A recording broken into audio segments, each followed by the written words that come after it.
How I Met Your Mom. Look, I know you're expecting a grand story about a cinematic chase through an airport, but the truth is a lot quieter than that.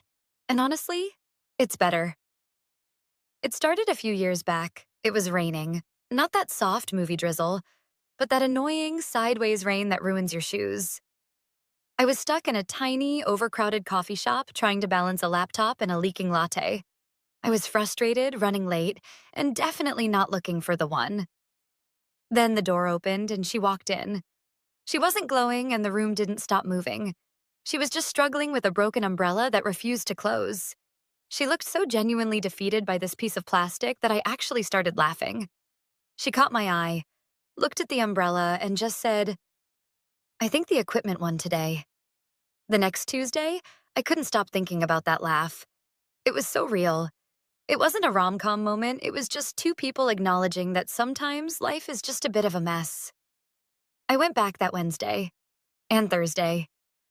I sat in the same seat, feeling like a total cliche, until finally that Friday, she walked in again.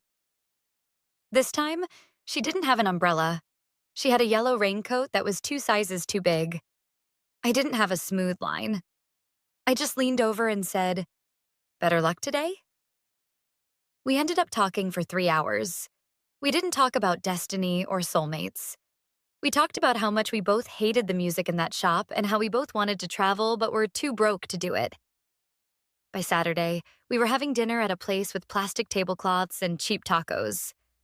And by Sunday, I realized that the moment isn't a lightning bolt. It's just the feeling of being with someone and realizing you don't actually want to be anywhere else.